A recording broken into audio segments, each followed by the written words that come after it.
nagpapaubos sa imong tila. Lord God, salamat bisag pa hining higayon. Ay mo kami gintirok dili nga dapit barangay Hiyaan, Yabon Samar. Lord God, hallelujah. Waray namon ibaw Dios nga tawagod kundi ani mo ngaran lamang. Lord God, hallelujah, ikaw Dios at kumilos. Dini hining nga dapit. Panginoong Kristo, gaandang magpasaylo naton mga kasalanan. Amen, hallelujah, na maghatag na atong sakad kinabuhi nga waray katapusan tumuo rumarani mag-alagad ida kan Kristo. Sinabayan tayo magkaasa, oras na laan, huwag kang sayang pa. Magpakatatag at manalangin na, kay Jesus na siya, tanging pag-asa.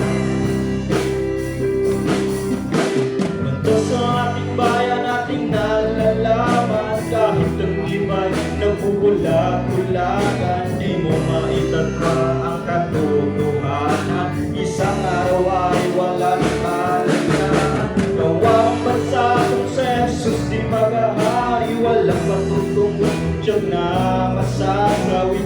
Ating inang bayan walang masubali, kukunin ang kaaway sila'y magwawagi.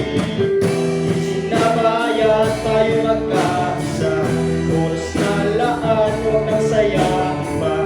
Magpakatatag at manalangin na, kay Jesus na siyang aming pag-asa. Sinabayan tayo magkaisa, oras na laan, huwag nang sayang pa.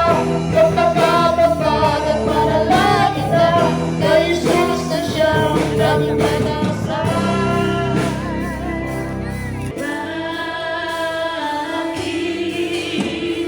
Di mo subukan si Jesus, ang dakilang Diyos, na tunay na nagmamahal sa'yo, sa atin narulukos. Siya ang dakilang tagapagligtas, nagbigay ng iyong lakas, at nais sa Kanya lamang makakamtan ang iyong kaligtasan.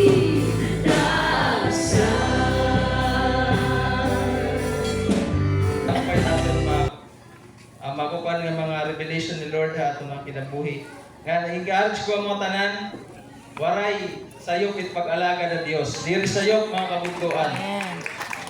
Testingin ninyo Jesus kung ano may ahatag kayo mga kabugtuan. Sa ringang kanta, bakit di mo subukan si Jesus? Nga, salamat mga kabugtuan. Glory to God. Hallelujah.